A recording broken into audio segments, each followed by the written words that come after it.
KTV વિશેષમાં બનાસકાંઠાથી સમાચાર મળ્યા છે કે શિહોરી ખાતે એક અનોખી ધાર્મિક અને સાંસ્કૃતિક ઘટના જોવા મળી છે। કચ્છના સામખિયારીથી અંબાજી સુધીની પદયાત્રા દરમિયાન 150 થી વધુ ઋષિકુમારો શિહોરી ખાતે પહોંચ્યા હતા। બ્રહ્મલીન સંત સંધ્યાગીરી બાપુના શિષ્ય ભગવતગીરી બાપુના માર્ગદર્શન હેઠળ આ યાત્રા ચાલી રહી છે। ગ્રામજનો દ્વારા ઋષિકુમારોનું ભવ્ય સ્વાગત કરવામાં આવ્યું અને સામયો યોજી સાધુ સંતોને આવકારવામાં આવ્યા હતા।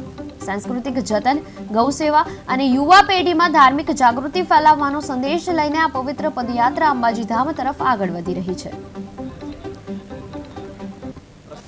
ખૂબ આનંદની વાત છે કે પરમ પૂજ્ય શ્રી ભગવતીગીરીજી મહારાજજી 125 ઋષિકુમારો સાથે, પાઠશાળાના ગુરુજનો સાથે અને ગિરનારી સેવકો સાથે અંબાજી સુધીની પદયાત્રા, સામખિયારીથી અંબાજીની પદયાત્રા એ અંતર્ગત આજે 7 તારીખે શિહોરી મુકામે પૂજ્ય મહારાજજીના પાવન પધરામણા થયા।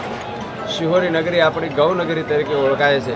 તારીખ 26/10/2025ના સામખિયારીથી અંબાજીની પદયાત્રામાં સંધ્યાગીરી બાપુના શિષ્ય એવા ભગવતગીરી બાપુ ખૂબ જ તપસ્વી છે।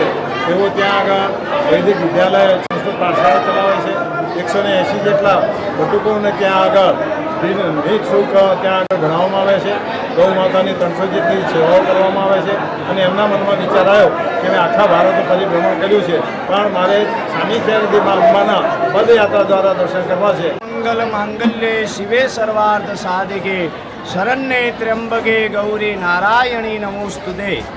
આદ્ય શક્તિમાં જગદંબાના ચરણોમાં નમસ્કાર કરી, સંત શ્રી સંધ્યાગીરી બાપુના ચરણોમાં નમસ્કાર કરી આજે શિહોરી મુકામે કચ્છની અંદર સામખિયારીની અંદર સંત શ્રી સંધ્યાગીરી બાપુ સંસ્કૃત વેદ વિદ્યાલય, જ્યાં 120 ઋષિકુમારો જ્યાં સંસ્કૃતનો, વેદનો, વ્યાકરણ અને જ્યોતિષનો અભ્યાસ કરી રહ્યા।